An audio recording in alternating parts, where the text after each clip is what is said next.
Good afternoon, everyone. Welcome to our grant workshop. We are so excited to have all of you here today as part of this meaningful event.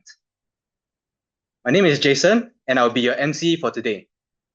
Whether you're here as an aspiring conservationist, a researcher, or a young changemaker looking for funding opportunities, this workshop is designed to give you the tools, insights, and strategies to bring your ideas to life. Funding is often one of the biggest challenges in conservation and environmental projects. You have the passion, the ideas, and the drive, but securing grants and financial support can sometimes feel like a whole different skill set. And that is why we've brought together experts from different backgrounds to share their knowledge with you today. This workshop isn't just about learning, it's about empowerment. By the end of today, we hope that you'll leave with a clearer understanding how to navigate the grant application process, pitch your projects effectively, and take your conservation initiatives to the next level. To start us off, here's a little backstory on why we're here today. World Wildlife Day is a global celebration of our planet's incredible biodiversity and a reminder of the urgent need to protect it. This day was established to mark the signing of the Convention on International Trade in Endangered Species of Wild Flora and Fauna, or CITES, which regulates international trade in plants and animals to prevent threats to their survival.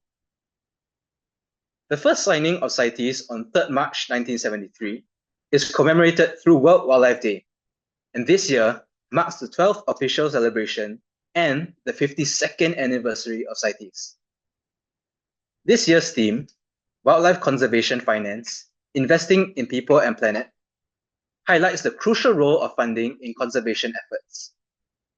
This workshop is designed to equip you with a strong foundation in wildlife finance in Southeast Asia, providing practical skills to design, manage, and sustain youth-led conservation projects.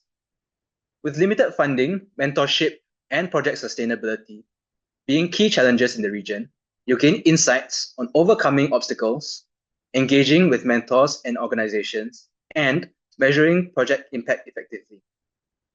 This session also fosters networking opportunities, helping you connect with peers and potential supporters. By the end, we hope you'll feel empowered to turn your ideas into actionable plans and make a meaningful impact in wildlife conservation.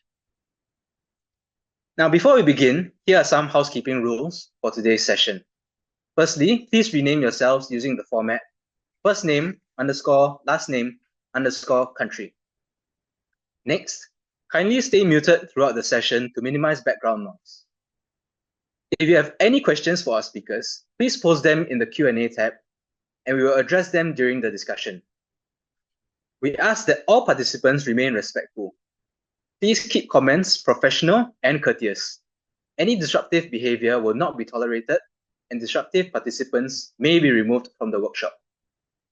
If you encounter any technical issues, please feel free to reach out to our team via the Telegram channel for assistance or drop us a message in the Zoom chat. We appreciate your cooperation, and on behalf of the organizing committee, thank you for your support. All right, before we begin, let's capture a quick group video. Everyone, please turn on your cameras and flash those smiles while waving. Once I've confirmed that the video is taken, you can relax and stop smiling. Okay, ready? On 3. 1, 2, 3. Say cheese.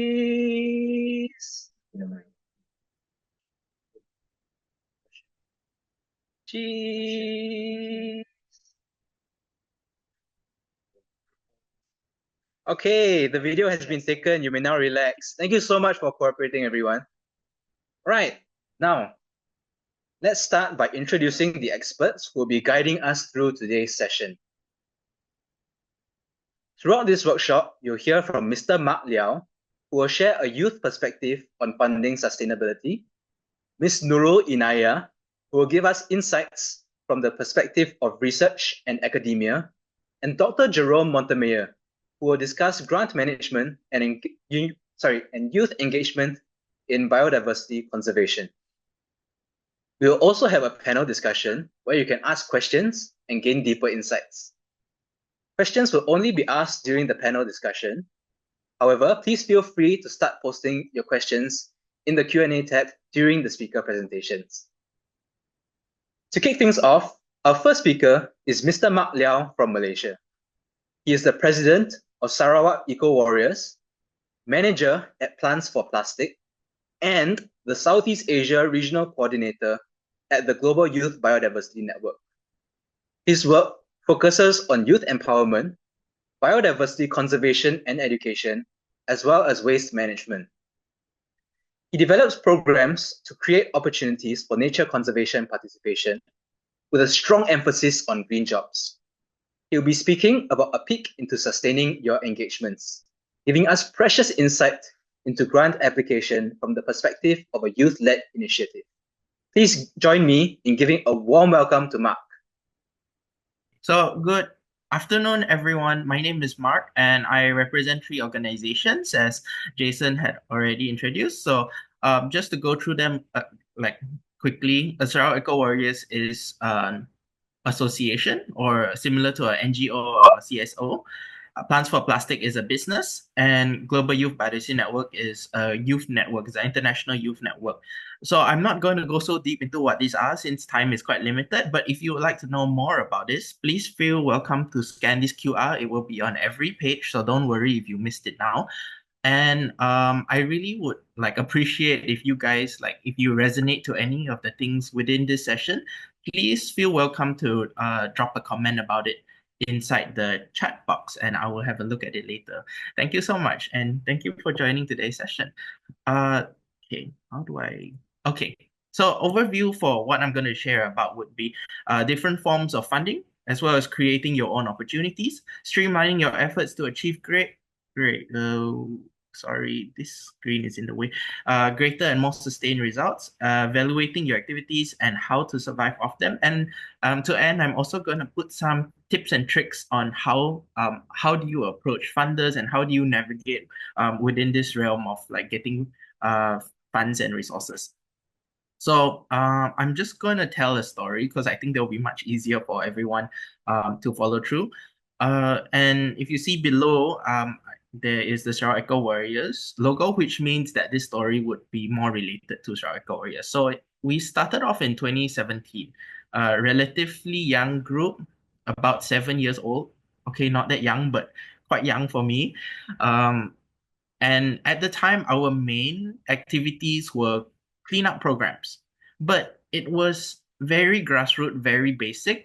And there was not so much impact because essentially what we were doing was going to the beach, collecting trash, and then that was the end of it. You know, people go home happy, feeling that they've done something great. We needed to do something. We felt that we needed to do something extra. And at the time, um, my boss suggested that maybe it would be a good idea to collect some data.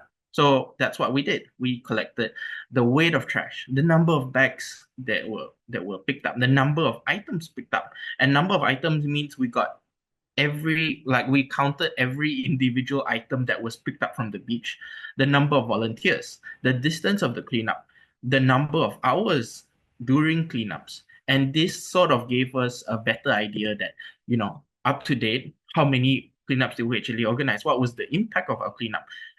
So that was, I think now it's getting close to about 60 already, 60 cleanups, both in coastal areas and urban areas. We have a database of about 120,000 items picked up, and that's about 8 tons of trash removed, mainly from coastal areas, which was an engagement with over 4,000 volunteers. And this is a rough look through of the data that we actually picked up. And this data, it becomes very, very important, which goes to takeaway number one: collect data.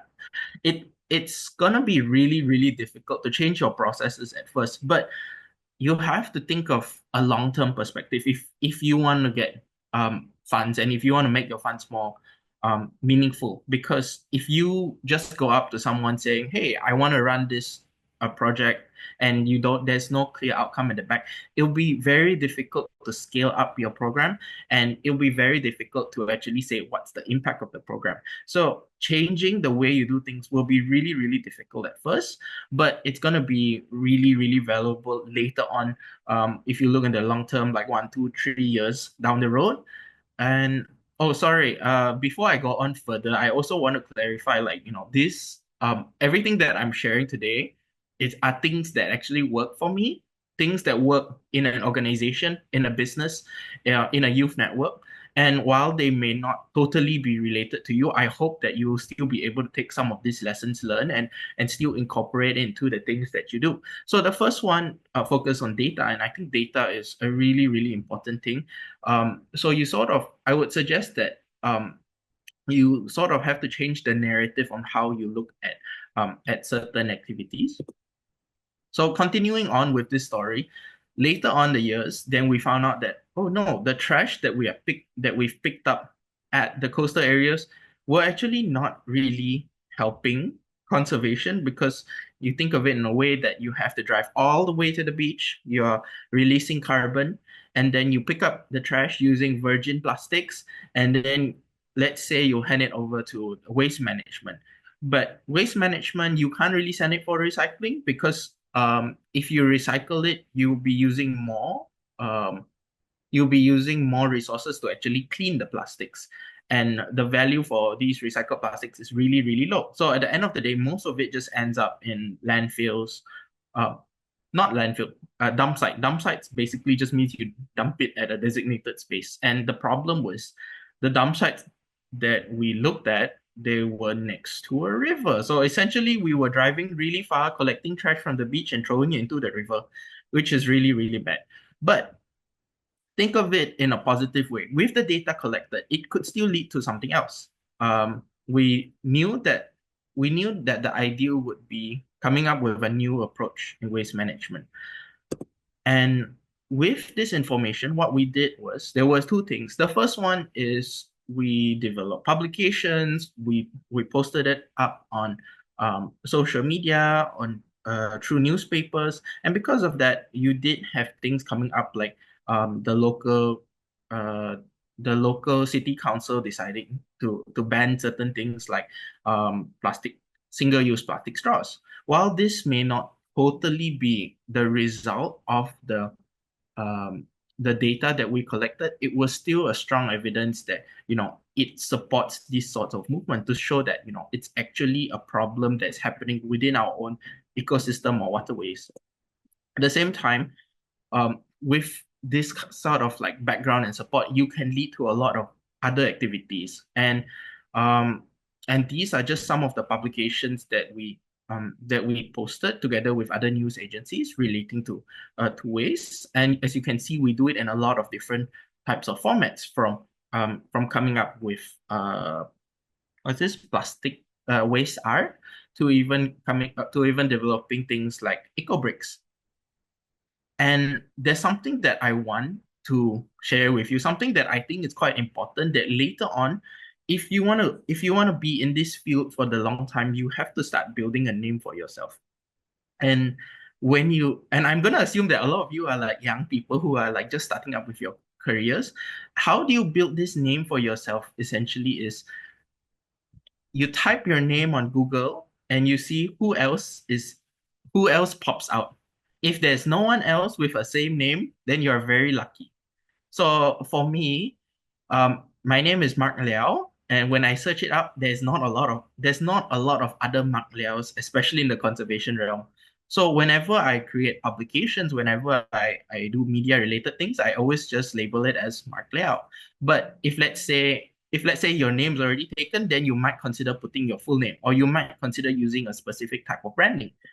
And the takeaway for that is manage your data, make use of communications to build your portfolio. Because if you want to get funds, you want to get resources, all these publications, all these resources becomes very, very important, because it gives sort of like donor organizations a sense that, oh, you're actually somebody who is doing things on the ground, and you have people or agencies who are backing you up. And be ready to be friends with people, especially editors, new agencies, or channels, because if you come up with press releases and share it with them, most of the time, if there's nothing going on, they can actually help you to publicize your activity or your engagement. And building this relationship gives gives you that opportunity to do it for free. Most of the time, like if you want to post something on the media, you might have to pay for it, but you have to remember that these news agencies also need things going on, and it's not every day that they have paid ads to put up. So also another thing that happened is because of the data that we collected, we wanted to do something good. Um, and therefore, what we did was we sort of came up with a proposal to use 3D printing to recycle waste plastics. So we are already at the end stage um, where we have the 3D printer, we have like done a short pilot with it together with Deakin University. And these were basically interns that came with us for a short 3-4 week period. And they really like went deep and like sort of like developed the idea further. And for a bit of background, this funding or this grant that we managed to get, it was heavily supported by the data that we got from cleanups. At the same time, it was funded by the US Embassy. And if any of you are within that ecosystem, I think you sort of know what happened, but I guess I'll share more about it later. Also, what happens is once you have this database, you have all your communication up and ready, you sort of build a name for yourself. And when that happens, you are able to develop products and services, such as, let's say, cleanup programs or tree planting programs or whatever workshops, and it becomes a lot easier to charge corporates and businesses for it. The idea would be think about who your target market is and how do you create value from your activities. So what I have here is just this is just a basic example of how we normally um, run our programs. What do we include as a service? And I have blanked out all the um, the prices, but I'll teach you about how to come up with prices later on. So don't worry about this. And on this side, it's an impact report.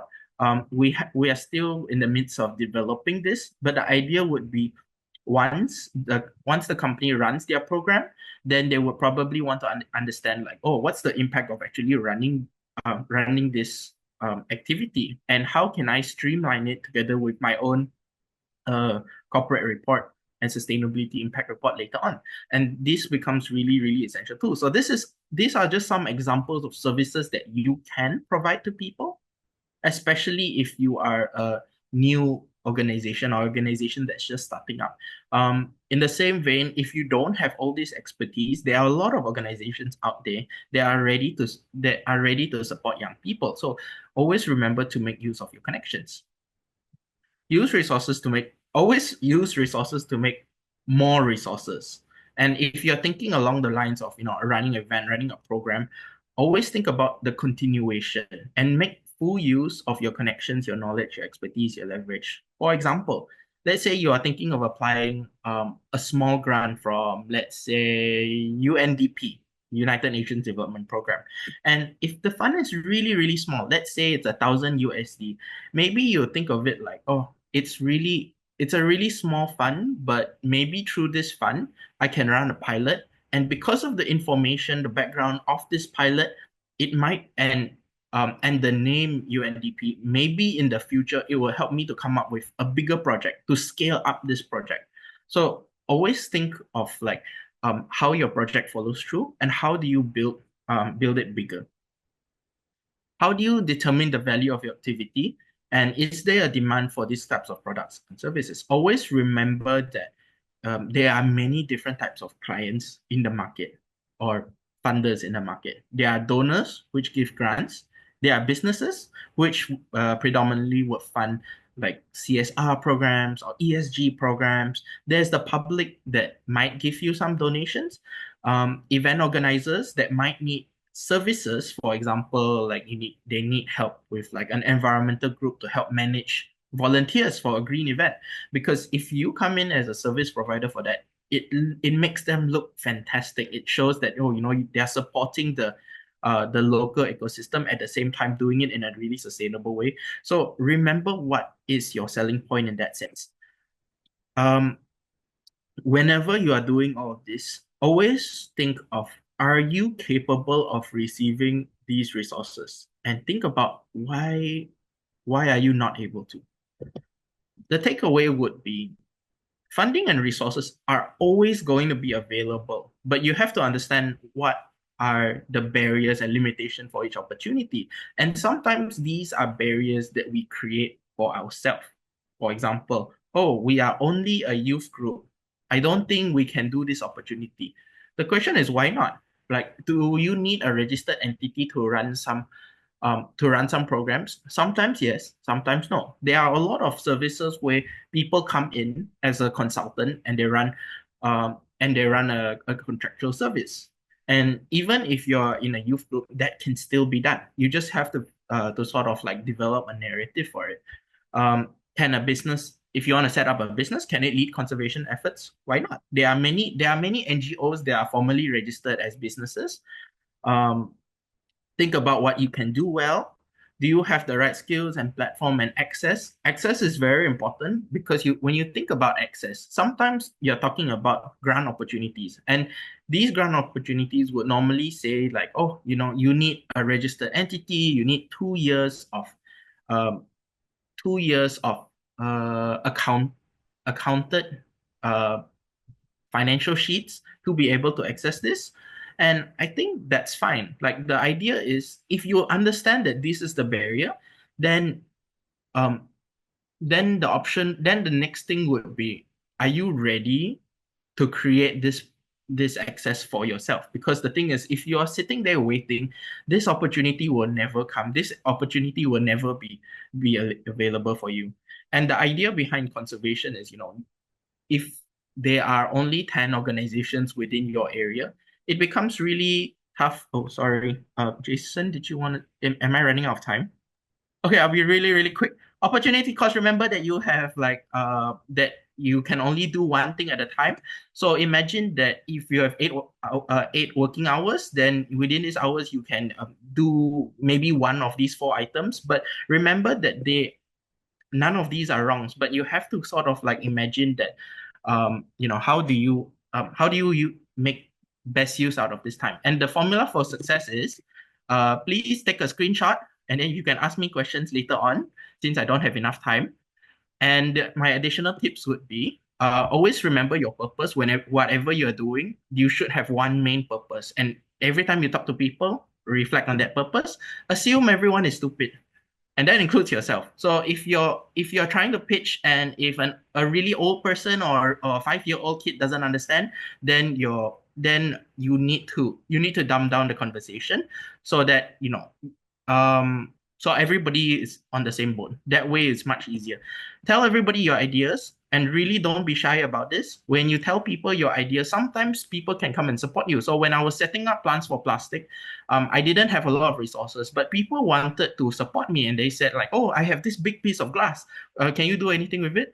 For the longest time, we were thinking what to do with glass. At the end of the day, this glass, we used it for as part of our fence, and that gave us a cheaper alternative on um, coming up with a fence and part of building material. So today, about 80% of all our construction is using recycled materials. Know who's in the room and why you're in the room. Whenever you go for an event, you always need to target maybe 2 or 3 important people, and these people could be people who are funding your program. Remember why you're there and prepare all your resources. um, Sad stories, have a collection of them. Sad stories are very, very important. In the sense that depending on your audience, like maybe you're talking to a sponsor, and you can say like things like, "Oh, I'm so upset because I'm trying very hard to do sustainability, and then our program with the US was cut off. So now we are kind of struggling financially. Can you come and support our program?" Stories like that will help your funders empathize with you and actually bring you more opportunities on the long term. Essentially, but don't make up lies. You have to always be an authentic person and always tell the truth whenever you have these sad stories. And make reconnecting easy. Whenever you're talking to anyone, make sure that you have links, make sure that you have numbers available. And I don't believe in business cards, but I use QR all the time. So if you have any questions or you want to connect with me, please scan the QR code. Okay, thank you, Jason. All right, thank you, Mark, for that insightful presentation on sustaining youth engagement in biodiversity. I'm so sorry that we had to cut you short. For our participants, Mark has been involved in the World Wildlife Day's Regional Youth Symposium as a facilitator since our very first iteration in 2022. And we are very, very honored to have you on board today, Mark, to share your practical insights and strategies for aspiring conservationists. Next up, we have Ms. Nurul Inaya from Indonesia. She's a junior researcher at the Research Center for Biosystematics and Evolution in the National Research and Innovation Agency, Indonesia. And she specializes in research on mammals, including small mammals and marsupials.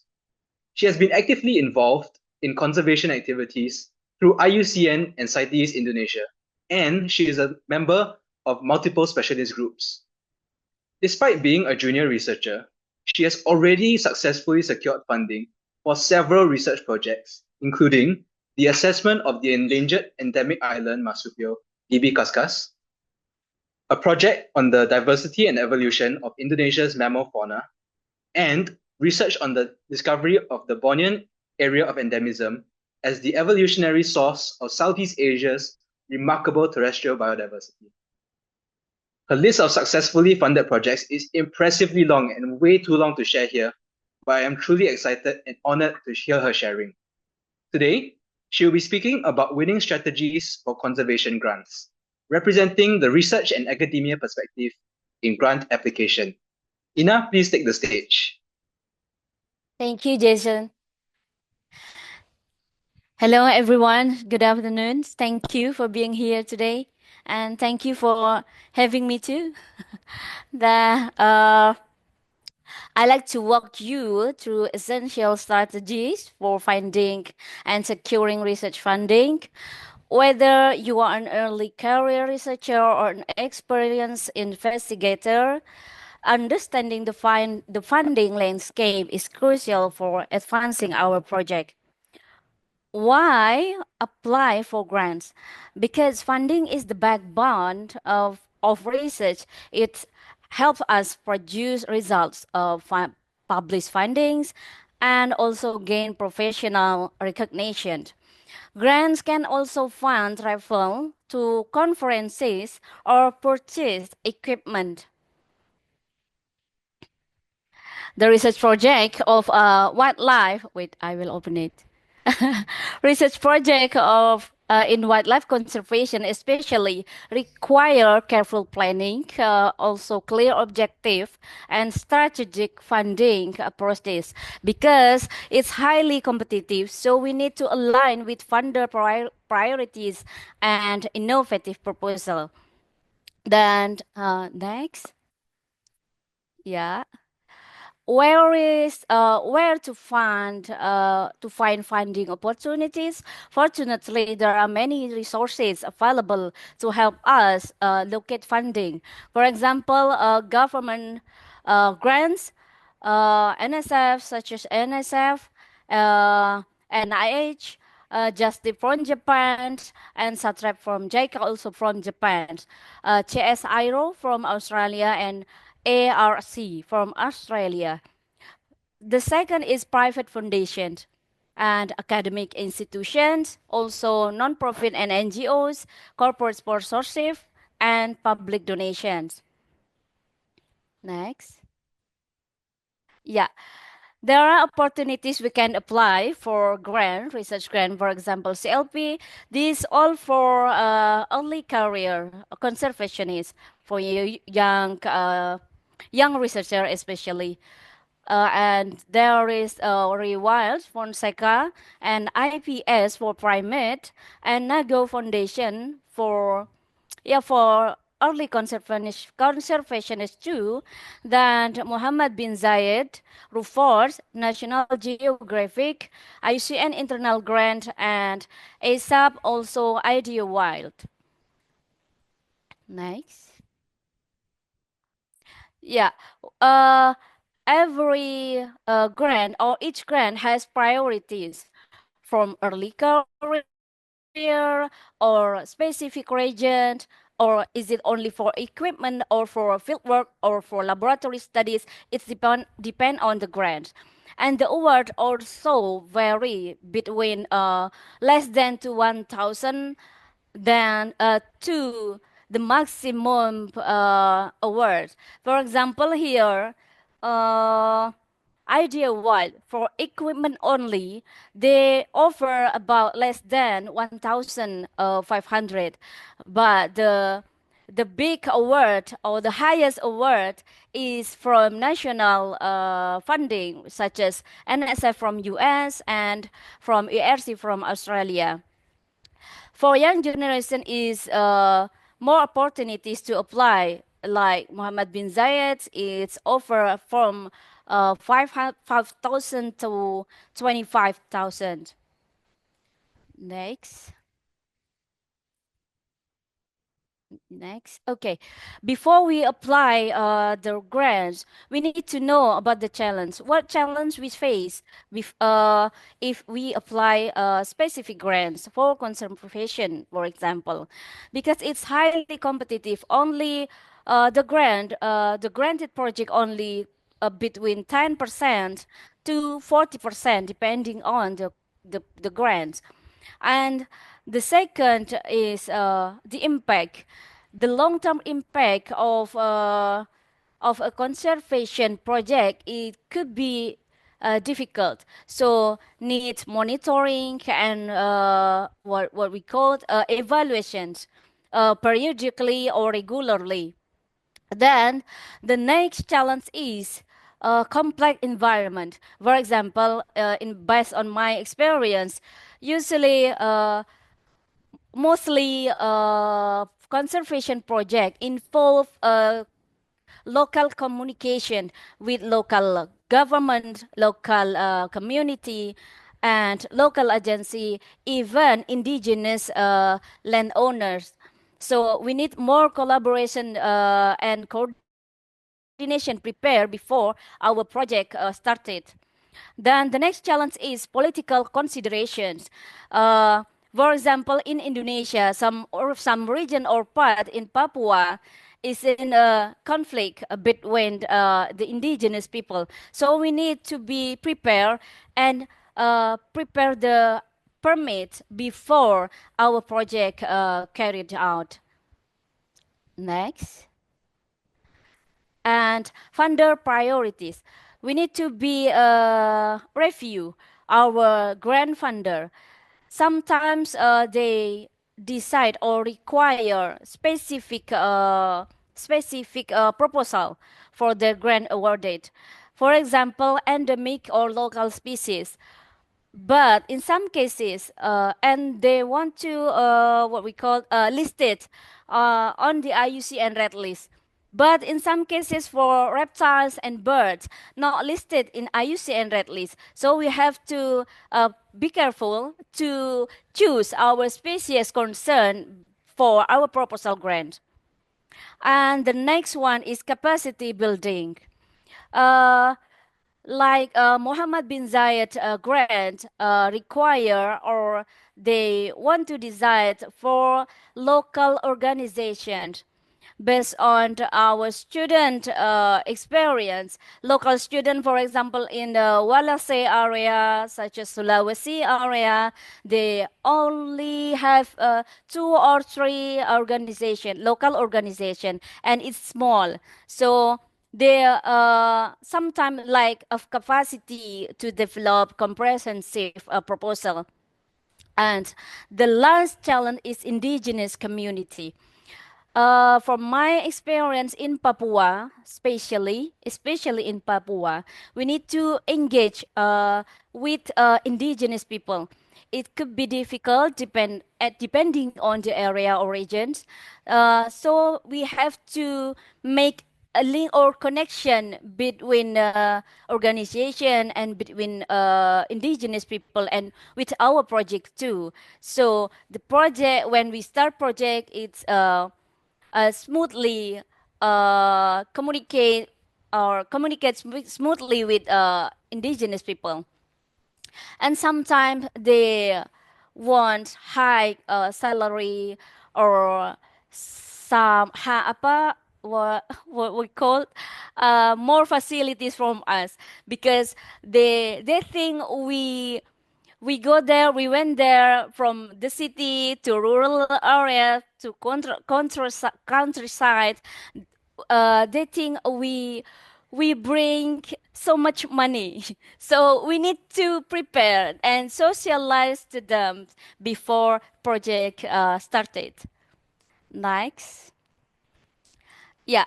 After we learned our challenge for the program, we can secure the grants with addressing the funding gaps. First, emerging a conservation challenge. We can choose between climate change adaptation, biodiversity loss, or habitat restoration.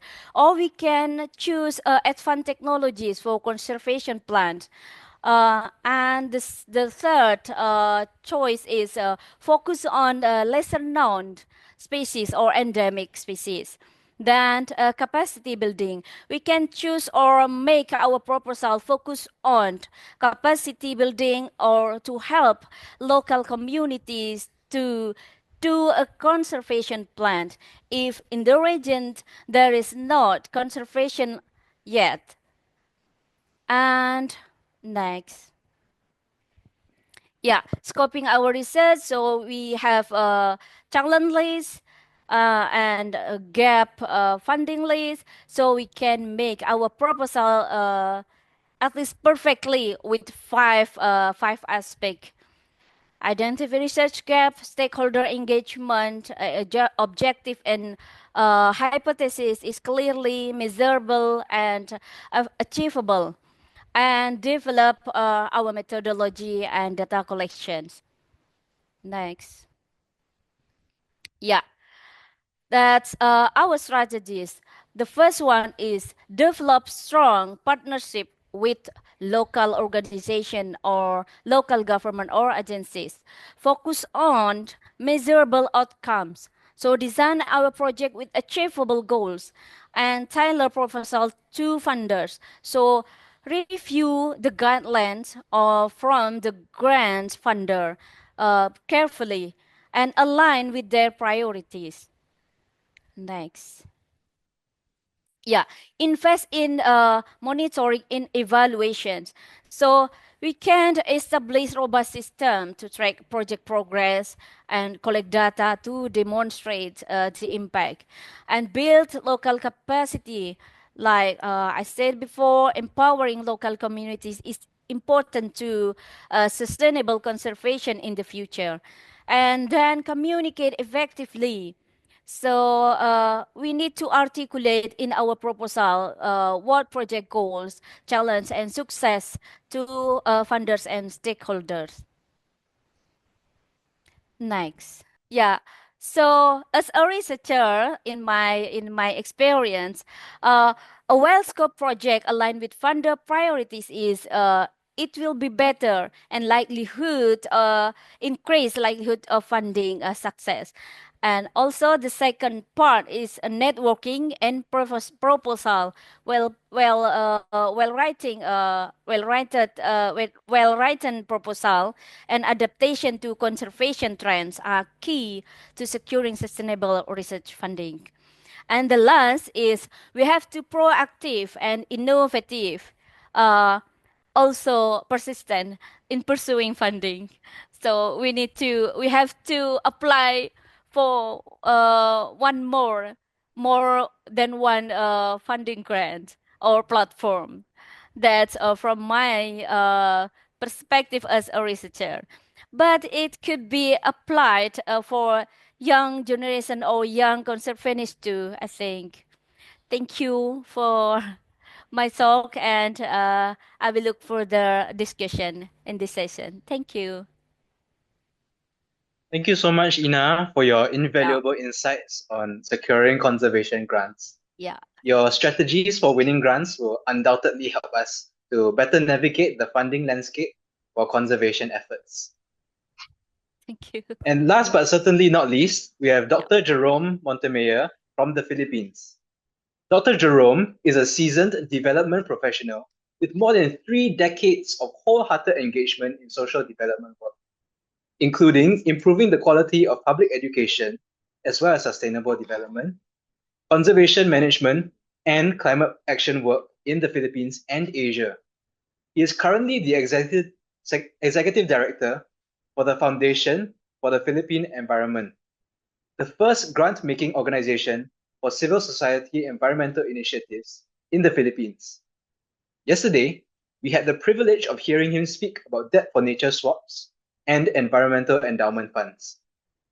Today, he will be sharing insights on engaging young people for biodiversity conservation with the hashtag Youth for Biodiversity campaign. He represents the grant-making organization's perspective on grant application. Dr. Jerome, please. Hi, good afternoon, everyone. Let me just uh, share my screen before I start. Okay. All right. May I get a confirmation that you see a big white screen at the moment? Yes, we do. All right. So I'm excited to share with all of you young people in the room. You make me feel young again. All right. So, uh, first of all, this will be a sort of a joint presentation, but I'm doing it on behalf of the Foundation for the Philippine Environment and our uh, youth organization partner. They are called Y Goal. So the Y Goal is a youth social enterprise, and they are our strategic partner in delivering hashtag Youth for Biodiversity. It's also part of the program delivery strategy, and I will share a little bit more in a few slides from now. So as mentioned earlier, I'm by the way, in the Philippines, whenever we talk about hashtag Youth for Biodiversity, I prefer not to be addressed as Dr. Montemayor or Dr. Jerome. In the Philippines, when we talk with our youth partners, I am referred to as Kuya Jerome. Kuya is a Filipino term for older brother. Yeah, so Kuya Jerome. So this is my presentation is titled hashtag Youth for Biodiversity, engaging young people for biodiversity conservation. And that's our fancy logo there. Depicting, and if you see, it's quite similar or has a likeness to our very own World Wildlife Day 2025 logo, right? So you see some of our endangered and endemic species depicted in our logo. All right. So what's the rationale for the Foundation for the Philippine Environment into going to hashtag Youth for Biodiversity, or Y4B in short?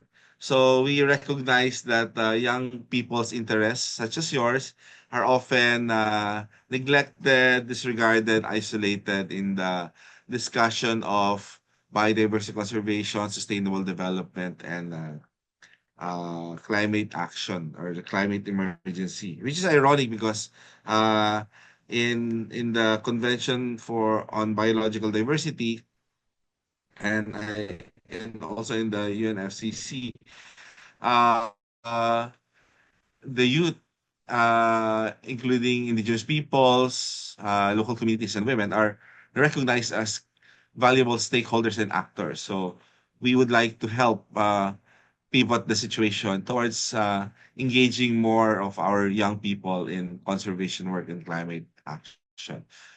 Of course, it's not the generalization, you know. That observation might be a particular observation in some contexts in the Philippines.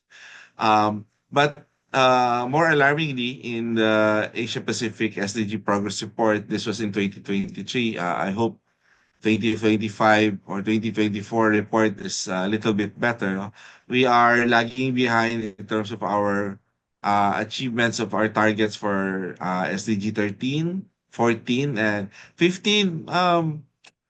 we did some progress. We could have done better. Yeah. So, and these three SDGs are basically of the 17 SDGs. So these are our like spotlights for conservation and climate action.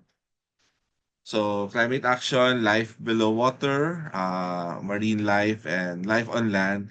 And in between 14 and 15, maybe 14.5 is wetlands ecosystem. So they're both land and water. That my favorite, my specialization. Okay. So because of this, now we conceptualize hashtag Youth for Biodiversity program so that we can help prepare the successor generation of conservation actors and climate warriors, if you'd like, if we can use that term, to encourage the youth to not just participate, but actually to uh, uh, pursue a more active leadership role when it comes to biodiversity conservation, climate action. And so far, we have already done 2 rounds of Y4B, and we have different platforms for pursuing Y4B, the Y4B program. Of course, the main platform is the hashtag Y4B grants, wherein we provide grants to Philippine youth organizations to the tune of 1,500 US dollars. If they have been a former grantee, and if they did well with their delivery of their commitments and outputs and outcomes, they can reapply in succeeding cohorts or succeeding batches, and they can get an even bigger amount of grants, probably up to 3,000 US dollars. And if they go back for a third round, it's going to be like building up their capacity and their ability to manage grant funding. All right. So we also have hashtag Y4B conversations on conservation. So we have been participating, and our youth partner organizations have been participating in key Philippine gatherings of conservation champions, like the third National Protected Area Conference, and then we had a Peatland Summit in 2024. We also have Y4B policy advocacy platforms wherein we work with youth in governance, and we try to build their capacity in terms of becoming good youth governance leaders in the village levels and other governance levels, and help them with their policy work. And we also conduct several hashtag Youth for Biodiversity camps throughout the country. And we did this in partnership with our own Department of Environment and Natural Resources, the Small Grants Program, funded by the Global Environment Facility through the United Nations Program, uh, in cooperation with, of course, the Foundation for the Philippine Environment. All right. So it's not just about grants, it's also a different package of mentoring and capacity building support for our uh, youth partner grantees. So we started in the middle of the pandemic. Would you believe that? There's really no stopping the youth, no, in terms of pursuing their aspirations for conservation, climate action. Imagine we were able to pull this off, built it from scratch with the support and participation of our young Filipino environment leaders. 2021. Remember, we're in the Philippines, and I guess in the region, we were still in lockdown, right? But that did not stop us from piloting and launching the first batch of hashtag Youth for Biodiversity partners. And then we continued to in 2022. In 2023, we launched the second cohort, the second batch, 2.0, Uh, and then in this year, this year, watch out for it. We'll be launching the third batch. So another set of Youth for Biodiversity partners. Uh, and then, so there are a lot of details here, but I won't go through them in the interest of time, but maybe some highlights, no, about what are involved in Youth for Biodiversity. So as mentioned earlier, capacity building, we have implementation and reporting, and this is where we put a lot of hand-holding mentoring. So it's not just the grants that our youth partners get, but also mentoring and coaching from among the best conservation elders. Sorry, I hope they don't get angry with me. I call them elders, but seasoned experts of conservation and other related advocacies. And then we try to amplify the work of our partner youth organizations under Youth for Biodiversity. So we put the spotlight on them so that they can share their actual, ongoing, and past experience in terms of running their own conservation and climate action projects. And of course, we continue to monitor and then evaluate their progress and their end of project deliveries, no? So that we know if there are additional support that we can provide them on top of the grants when they come back for another round. And we anchor our hashtag Youth for Biodiversity program with, of course, with international and national plans and commitments. Also, the programs under hashtag Youth for Biodiversity are aligned with the Kunming Montreal Global Biodiversity Framework, or I think at one point we called that the Biodiversity Plan. And this is up to 2030. In the Philippines, it was translated as the Philippine Biodiversity Strategy and Action Plan. And this one, aligned with our Philippine Development Plan, runs up to 2040. And then other related plans, including our National Action Plan on Peatlands. We also have national action plans related to wildlife conservation, uh, key biodiversity area updating, and of course, the National Adaptation Plan and the NDAs related to climate. Sorry, NDCs. So in phase one, that's batch one, we were able to work with 55 youth organizations with at least 1,030 youth that were engaged at different points in the program.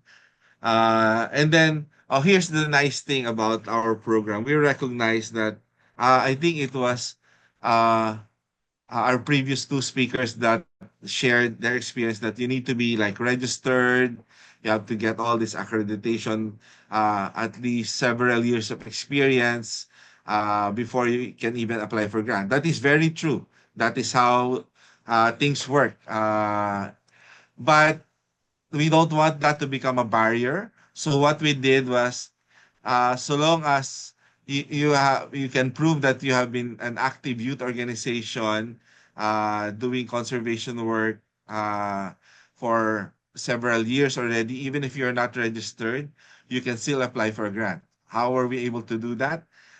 We recruited big brothers and big sister CSOs, our NGOs. So these are the assisting organizations. So if like, let me just pick a name here. So for example, if, wait, it has to be a for example, if Mark Liao is Filipino and he's working in the Philippines, not in Malaysia. Sorry, first name I saw is Mark. Okay, so if Mark's organization is, for example, instead of Sarawak, maybe Agusan Eco Warriors, and they're not yet registered, what we can do with Mark and the Agusan Eco Warriors is link them up with an established NGO which will act as their nursery or their big brother or big sister. And legally, they will lend their legal registration to them, meaning we'll do a tripartite partnership with the youth organization, the NGO that will act as their assisting organization that provides the legal framework, and then FPE So the deal is, it's still the youth that will lead, manage, implement, manage the funding that they will receive, but it will pass through the assisting organization, and the assisting organization will also act as another layer of mentor, both in project management and also in funds management. So don't forget that. Sometimes we're too focused in implementing the projects, but equally important is how we manage the funds. That's how we build our integrity so that we can, as youth organization, you can access more fundings in the future. So let me just show you some.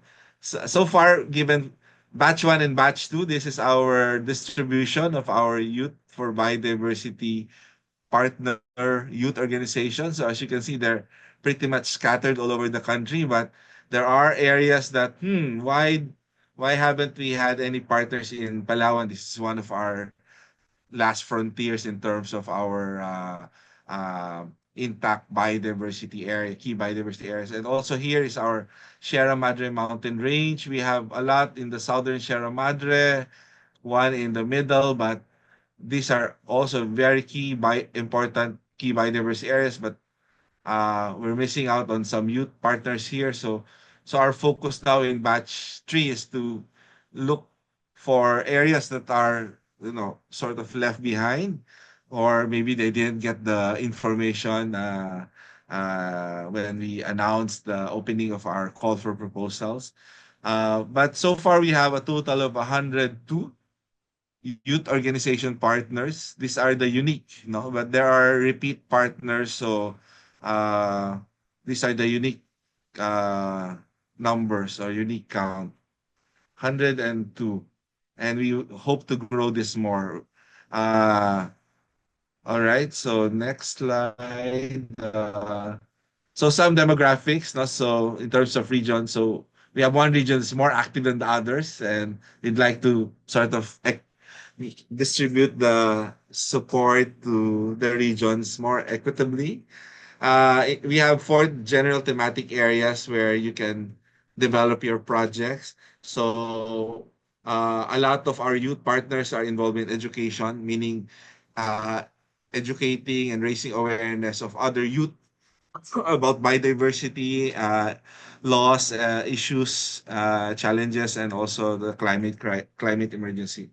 Influence is on policy making, advocacy work, and we also support enterprise biodiversity conservation-based enterprises. And of course, we have direct conservation actions, which involves marine conservation, wetlands conservation, and forest conservation.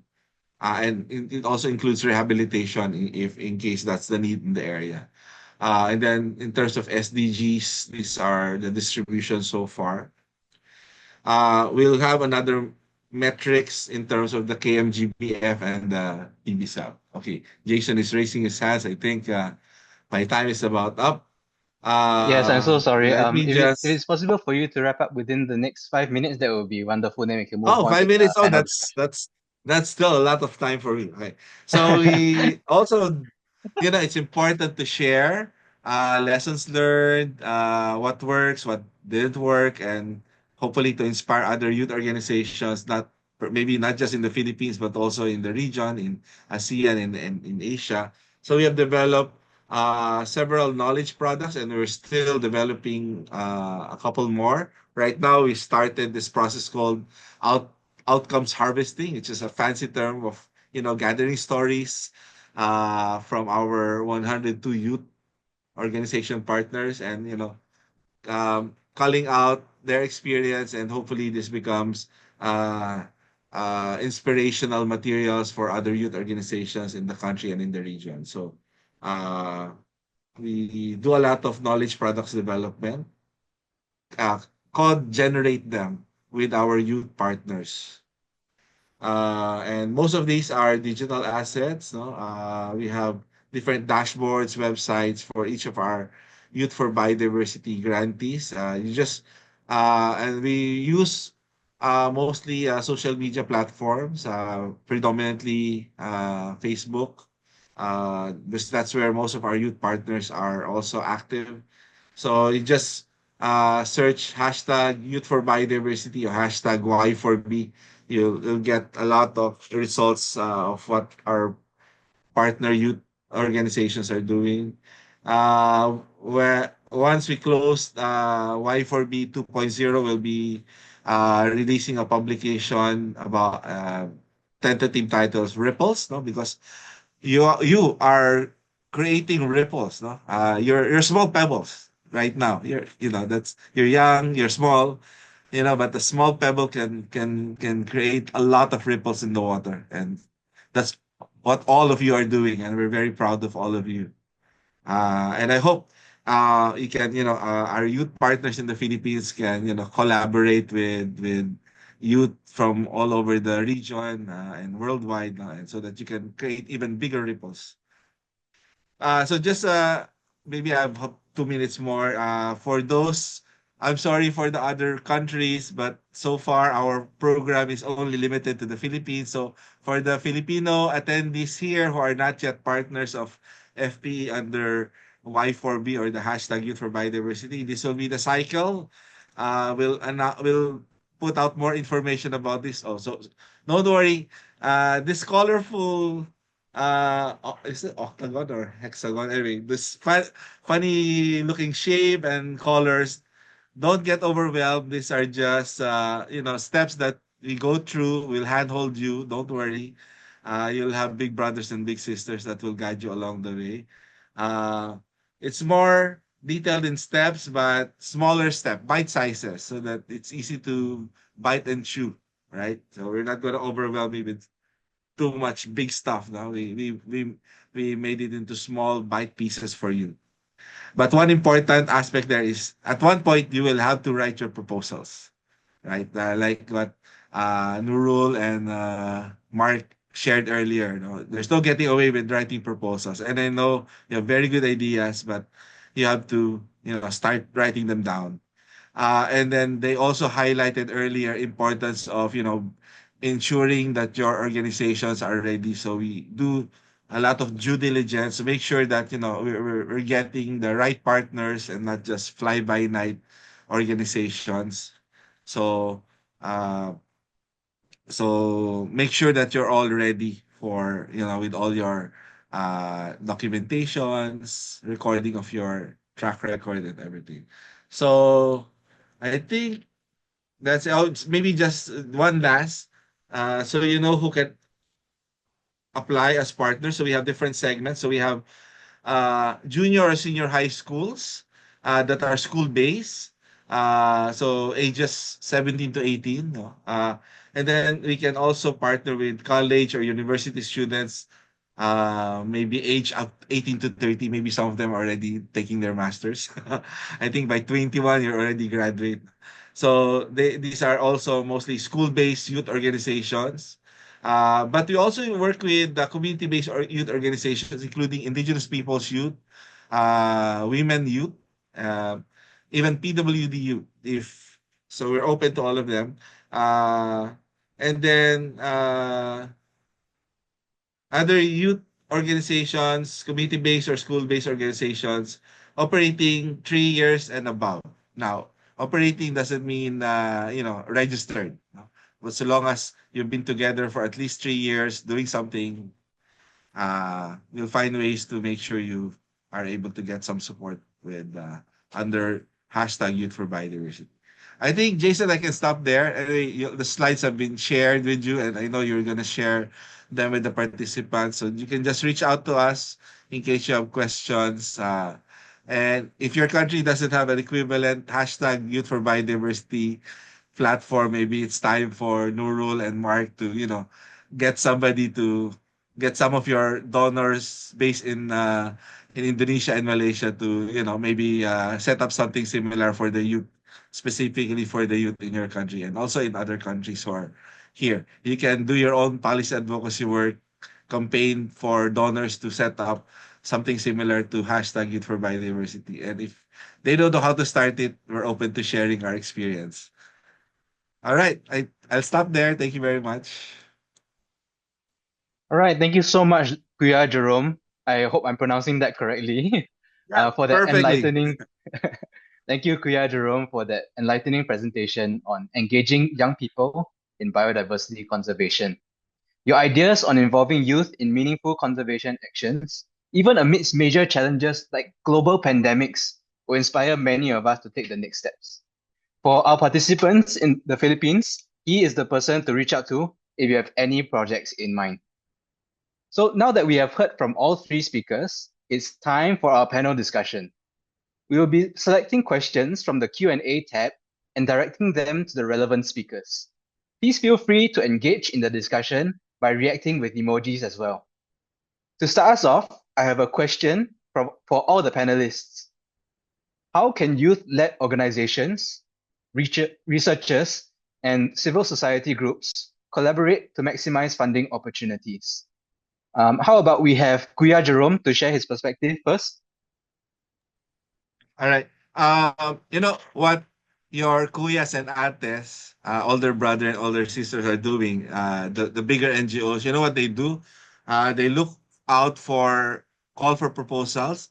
And, you know, not one organization can do everything. So what we do at the more senior level is we team up. We partner with each other and submit a consortium based project proposal. So putting our different organizational strengths together creates an even bigger and an even stronger pitch, no, for donors. So like recently we partnered with an international NGO and an NGO specializing for many years with in working with indigenous peoples and an academic institution, and we submitted the proposal, a big one, to an international donor. So you can also do the same. You can you can cross borders, no? So like Mark, Nurul, and maybe sorry, I can't see the names, but maybe another Filipino NGOs and youth organization and others, no, can, you know, team up and submit a joint proposal for a donor and do a regional project. You know, there's no stopping you from doing regional project if us adults, well, you're young adults as well, no? But the older adults can do it, you can also do it, and I think that would even create a bigger ripple, as mentioned earlier. Right, thank you so much, Dr. Jerome, for sharing about submitting joint projects for regional collaboration. I think that was a very insightful perspective. How about Ina? In my experience, because I work in a research center and is under government, and usually we propose our proposal or uh, our counterpart from another country, from other country. For example, we have many collaboration with USA, with Australia, with Malaysia and Singapore also. So we discuss first about the project before we make a proposal for the grants. So even we didn't meet personally, but we can engage the decision to the decision how our project, how about the species, how about the permit, and how even visa visa things, we discuss it in by email with our collaborators. And usually the collaborator has an idea, for example, in one part, and we can elaborate how about the project with this idea. And in other part, in other aspects, sometimes Indonesians initiate to do a project, then we can engage with other country and other collaborator in museum researcher, or if even botanical garden or laboratory engagement between two organization, between two government organization, like such as Japan, Kyoto University, Tokyo, and other universities in the world. So I think the first step is important to initiate and discuss with a targeted collaborator. So if we want to apply for some program. So we have to do the list for related to the field, research field. For example, I work with mammals, small mammals. So I will search for the expertise in that field. For example, I collaborate with Louisiana State University and Smithsonian Institution for apply the grant.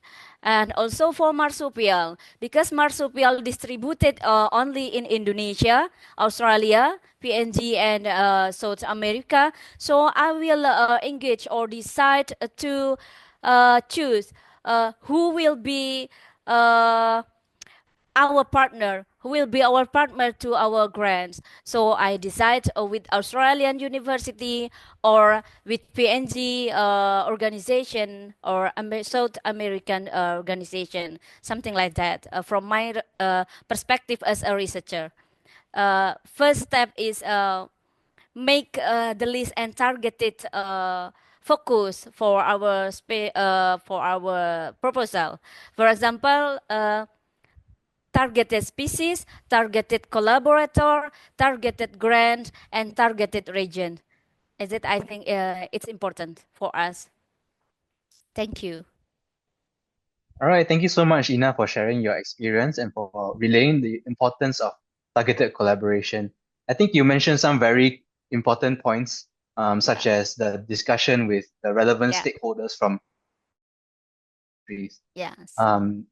How about Mark? Can we have you to share your perspective on this? Yes. So I think Nurul and Dr. Jerome have already shared very good points. So I'll just add on a short bit, which I think is important would be understanding the value of the project for different stakeholders and also how they perceive certain projects. Because within different organizations or different groups, there are a lot of benefits. At the same time, there are limitations as well. For example, if we're looking at a corporate entity wanting to engage with sustainability, they might have the funds, they might have resources to support the project, but maybe they don't have the technical expertise on how to do it well. In comparison, maybe an NGO would be more well versed and knowledgeable on ground experiences, but maybe this would take up like a lot of time in relation. Whereas if you bring in a youth group or academia in another perspective, that could come in as contributing more hands on the ground, like field work, doing the research, doing the actual brunt of the work. So finding that sweet spot to really understand each other is very, very important. And when I say understanding each other, it's really going through the different sets of perceptions, because some of the programs that we had in the past would be, let's say corporates would come in, they say, oh, we want to support this program, we are helping you to what activity should I give? Let's just say clean the beach. And um and the assumption is, oh, you are helping the organization to clean the beach. It's a very good effort. But if you look into an organizational perspective, if you work with this corporate, you're not getting funds, you're not getting resources. At the end of the day, you are also spending your own manpower and expertise to run the program. In the long term, the organizations are losing from this kind of partnership. So it's important to understand both ways how different organizations can complement each other. Yeah, I think that's all from me. Thanks. All right, thank you so much, Mark, for your insights. I think you mentioned some very key points about finding the sweet spot to understanding each other. Right, our next question is from Octavianti Shana from Indonesia to Kuya Jerome. Her question is, does hashtag Y4B also have a network of funders or donors? Or do you find donors one by one for each youth project submitted to hashtag Y4B? How does it work to find Oh, potential okay. donors? Oh, okay. That's a very good question. Uh, I didn't focus on FP in my presentation because I had a presentation yesterday. So FPE has its own endowment fund born out of the Debt for Nature swap. So we have our own money. And the purpose of FPE is actually to uh, to use our financial resources to fund other NGOs, people's organization, indigenous people's organization, and nowadays youth organizations. So we have our own funds, but good question. Even with our own funds, it's not really enough. No, there's a big financing gap for conservation. So we also look for other donors. So we also write proposals, uh, big ones. Um, and what we do is we always incorporate a component for youth in proposals that we submit to bigger international donors. So, and then we leverage our own money. So we tell them, okay, we are already funding this much. We would like to add to it or even put in an even bigger share. No? So and you can have we can do co-branding. You can have a seat in the table that will review and approve proposals. No, so we open the partnership to other potential funding organizations, donors, and also corporate partners. So if there are companies that are open to working with us and reaching out to our network of youth organization partners all over the country so they can uh, connect with our hashtag Youth for Biodiversity program. Um, and yeah, so that way we can mobilize more financial resources for the youth. I hope I was able to answer your question. All right, thank you, Kuya Jerome, for sharing about the various funders and donors, the various ways in which the Y4B campaign sources funders and donors. Right, our next question is to Ina. The question is, have you ever faced any challenges in balancing scientific rigor with funders' expectations for measurable impact? Uh, for conservation project, it's always the challenge there, because when the first project is to identify the the gap of the species, for example, how the habitat distribution, etc., the threat, the main threat in the region. Then the second plan is the conservation plan. That's the big challenge for me, for our organization too, because we need to dealing with the issue in the local regions, for example, with local government rules, and how to match their rules with our research and with other stakeholders there. It's a little bit challenging, even for long term, for short term research. Then we have to conduct regularly what we call a workshop training and dissemination regularly in our our region of the project. So it needs more funding for the event, for the project, after we identify the challenge in the first project. So we need to gain, we need to obtain more funding to be uh what we call perfect goals for conservation plan or actions. That the biggest challenge I face, I think. All right, thank you, Ina, so much Yeah. for sharing your experiences on identifying the challenges in balancing scientific rigor with funders' expectations. Our next anonymous anonymous participant for Mark. Could you share a little bit more about how youth projects or startups can design their business model, such as deciding how much to charge for their services? I think this was one of the slides that you had to share earlier, that you had to skip earlier, sorry. Yeah. So basically, the simplest way possible is think about how much do you need or how much would you like to earn per month for your services. For example, I don't know about like the difference in wages between different countries. So I'll just say like let's say minimum wage in your country is 1,000 USD, for example.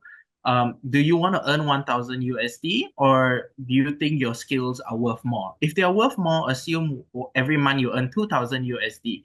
Divide that by the number of working days, which could be about let's say if you minus all holidays and weekends, then you have about 20 working days a week.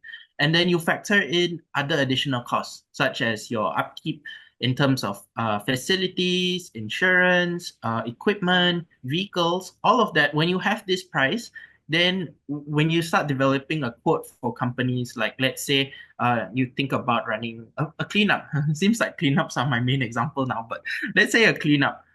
Maybe the whole preparation for that would take, let's just say 1 week. So your price per day is the cost of running the event, all the equipment, everything, times the number of people involved times the cost of these people involved. So, for example, each person maybe would be earning 100 USD per day. So that is 6 times 5 times 2, and then you plus in what additional cost that you need to run the event. So at the end of the day, you should margin to understand how much you need to factor in to actually survive, and also factor in that developing content, developing proposals, all of this should also be in your content, because most of the time we fail to think about these small things. But the same as like opportunity cost, if you're spending one whole day to develop a proposal, you should be compensated for that as well. Did I answer the question correctly?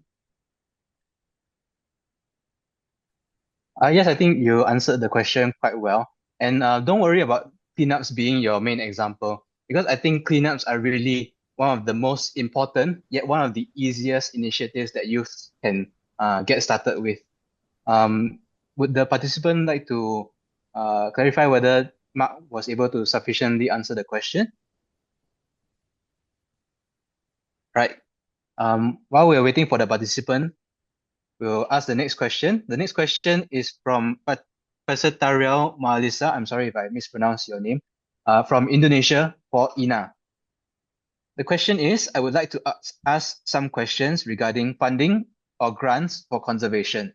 Firstly, if we want to apply for the grant, should we have to become a member of any organization or community? What is the right time to apply for the grants? And secondly, is it possible to get involved in any conservation project even if we do not have experience? Okay, good question. Okay, it depends. For IUCN grants, we have to be a member of IUCN grants, or you don't need to be a member, but the chair, you can contact the chair of the specialist group, and then you send a CV of your experience first.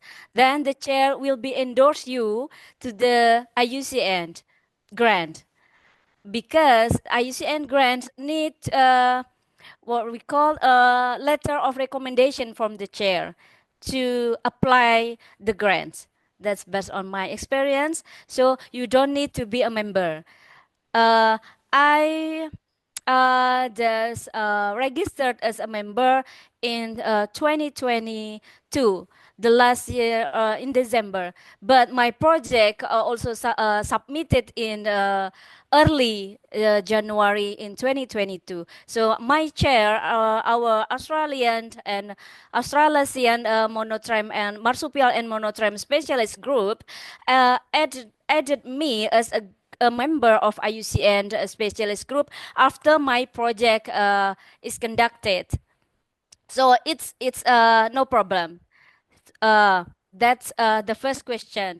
You did not to be a member of some conservation organizations, but for Muhammad bin Zayed grant, you have to be a member of local organizations. For example, in Indonesia or in Malaysia, in Singapore, you have to be a member of that organization, because Muhammad bin Zayed Grant is focused on conservation by local organization. That's the priorities.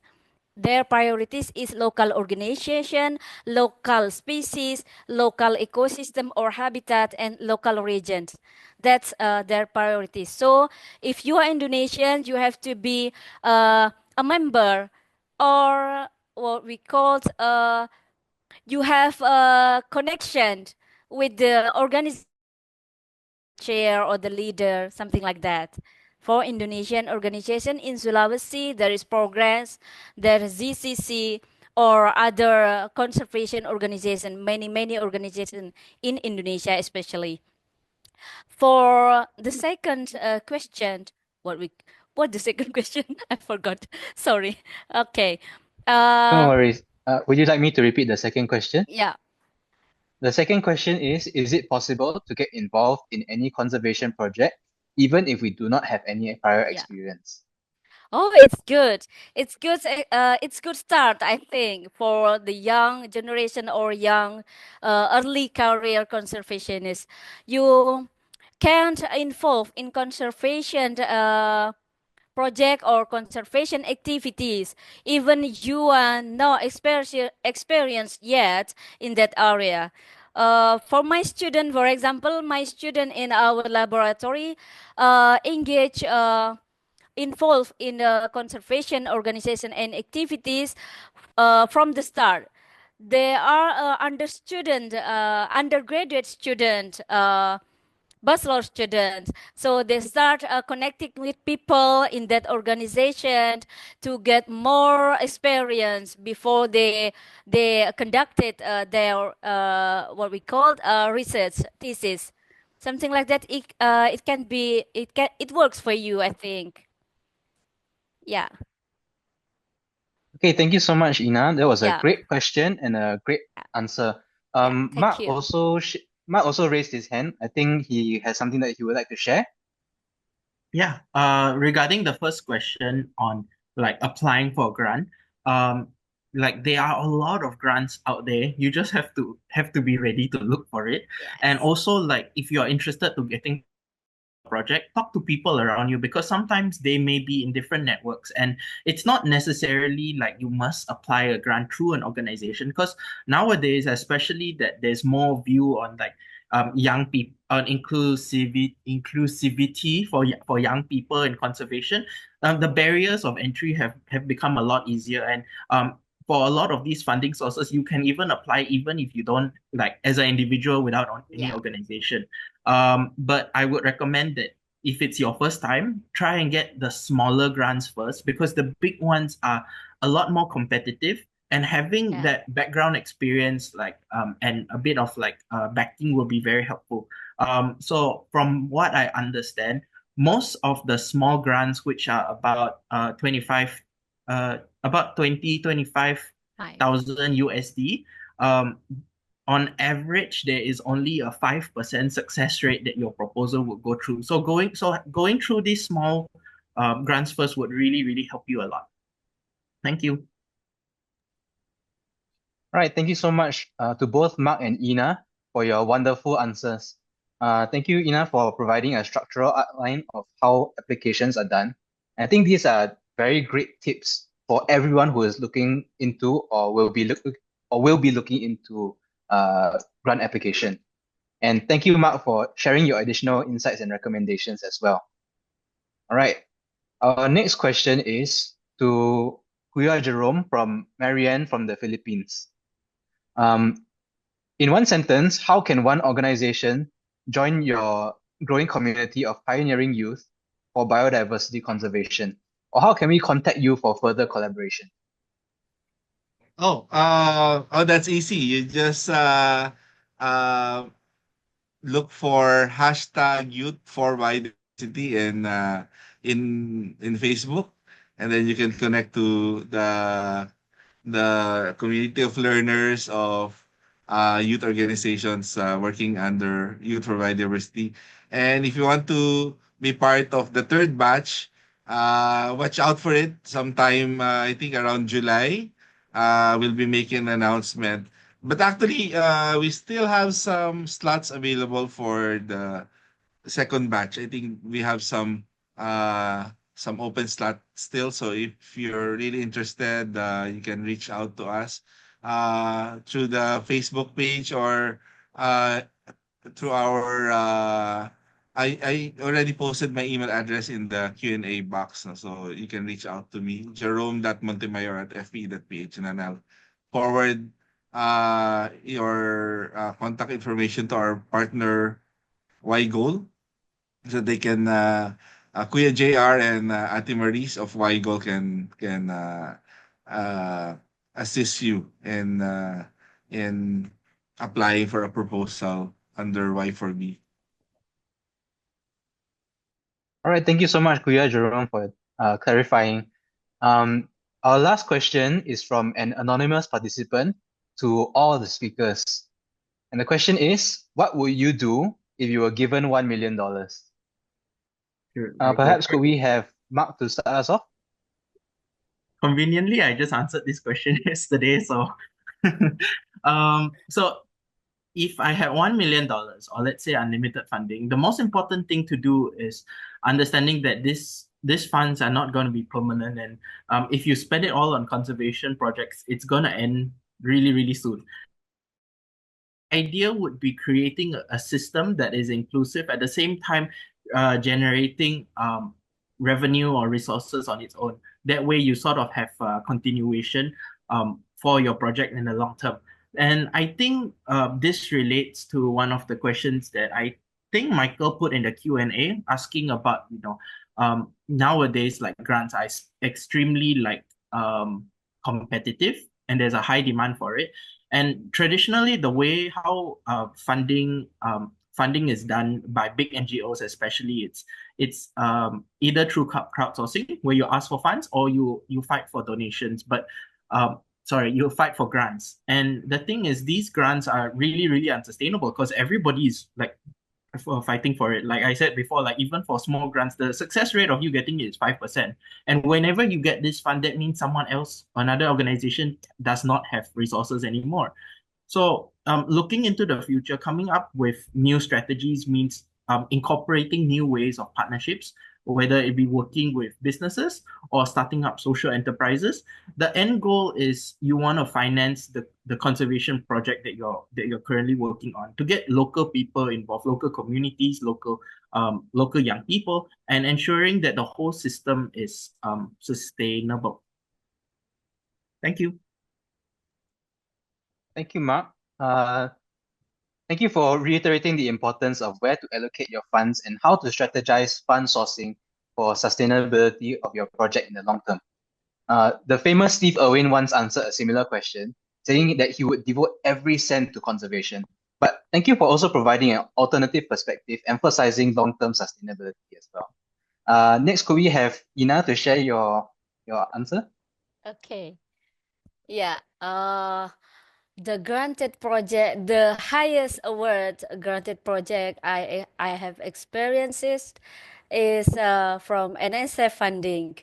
It's rare for to get $1 million, but the maximum of NSF funding is around $300,000.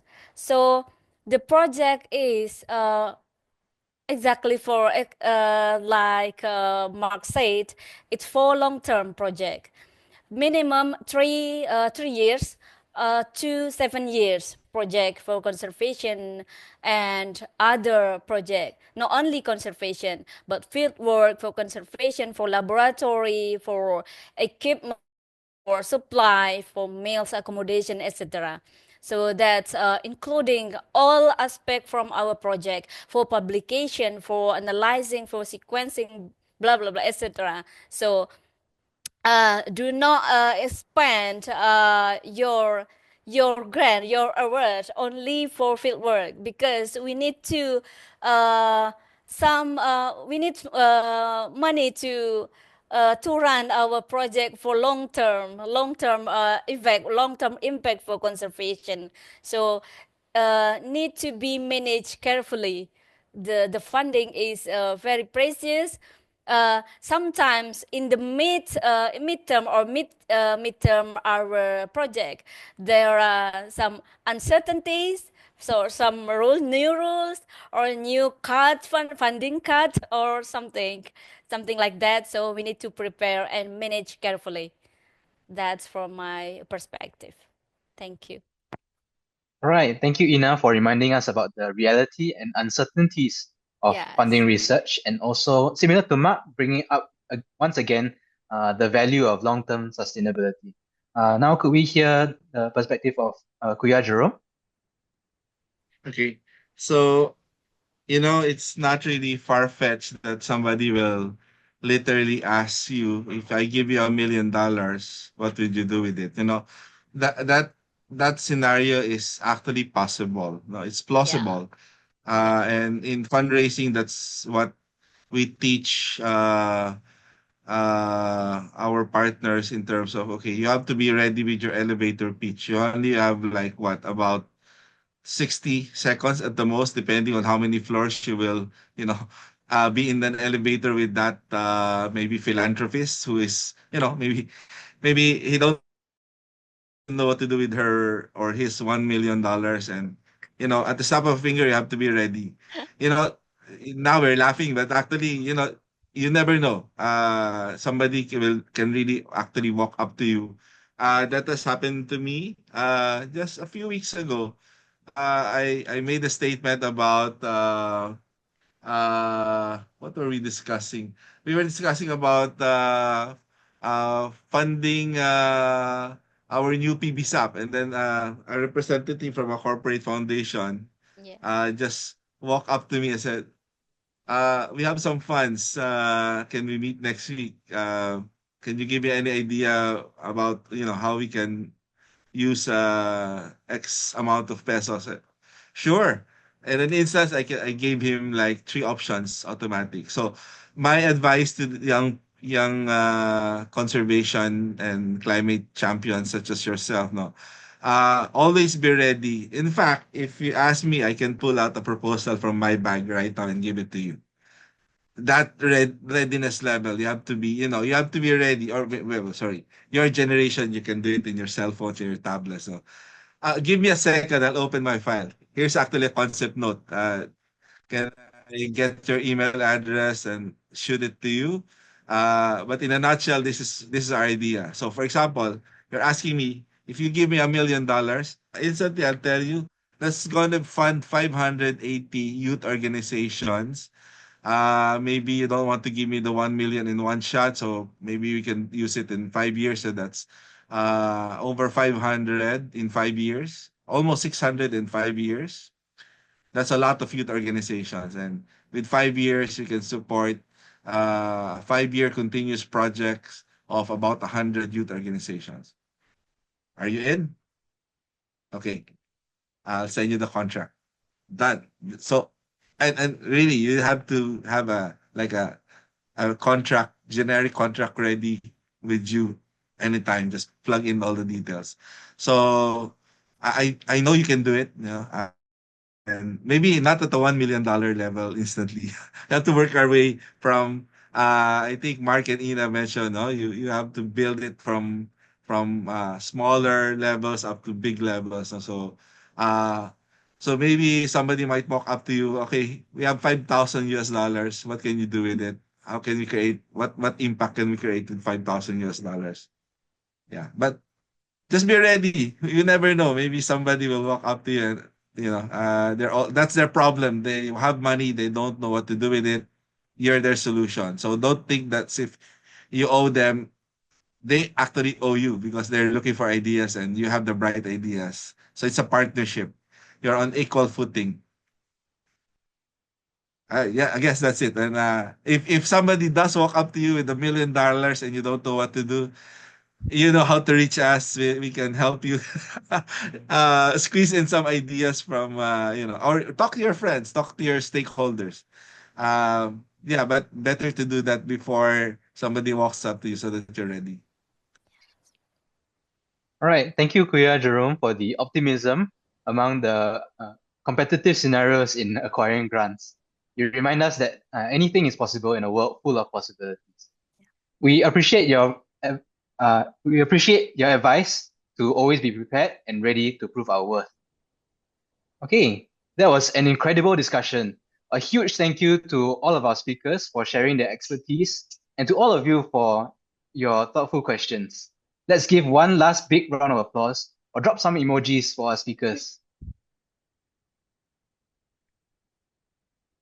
I hope that today's discussion has given you not just knowledge, but also the confidence to apply for grants, refine your project ideas, and take that next big step in your conservation journey.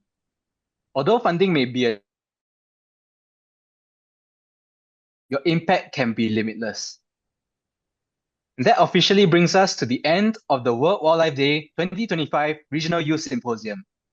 This event would not have been possible without the generous sharings of our speakers and youth groups, and of course, not forgetting our participants, who have been such a great audience.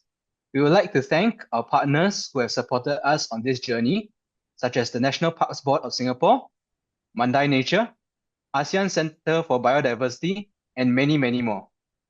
Before we wrap up, I encourage you all to stay connected, collaborate, and keep the conservation conversation going. The work doesn't stop here. If you have more questions, ideas, or if you're looking for guidance, please don't hesitate to reach out to the community around you.